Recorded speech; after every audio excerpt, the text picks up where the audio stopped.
Kapag ganitong pang-ulam mga bossing, maniwala ka sa akin, damihan mo na ang sinaing. Dahil mas maigi nang mapasobra ng kaunti ang kain kaysa naman sa mabitin. Kapag usapang kaldereta, karaniwan nang ginagamit ang karne ng kambing o di naman kaya ay baka. Pero sa aking diskarte, ang gagamitin kong pyesa ay atay at balon-balunan.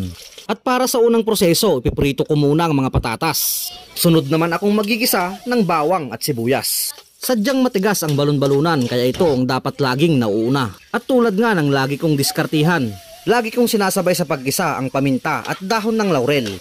At sa paraang yan, labas na labas talaga ang aroma. Sasangkutsahin ng maganda-ganda, sabay sasabawan ng katamtaman. Sunod ay titimplahan ko na ng mga pampalasa upang kumapit na habang pinapalambot ko naman ang balon-balunan.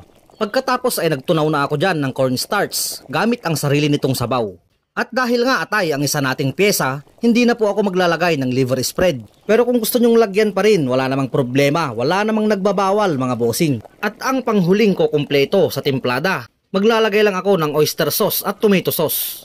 At kung gusto nyo pong may sipa ng anghang, pwede rin po kayong maglagay ng hot sauce. Pero kung wala mga bossing, gayatan mo na lang ng 3 pirasong sili para ang atake, natural pa rin. At nang magkaigi na ang timplada at lasa, sunod ko namang inilagay ang atay. Saglitang halo lang, sunod ko namang ilalagay ang mga gulay, ang ating piniritong patatas kanina at syempre hindi po pwedeng mawala ang siling lara. At kung gusto nyo pong lagyan ng carrots, pwede po, diskarte nyo na. Para sa panghuling sangkap, maglalagay ako ng garbanzos. Optional lamang naman po ito kaya pwede nyong lagyan, pwede rin naman pong hindi. Lahat po yan ay nasa inyo ng diskarte.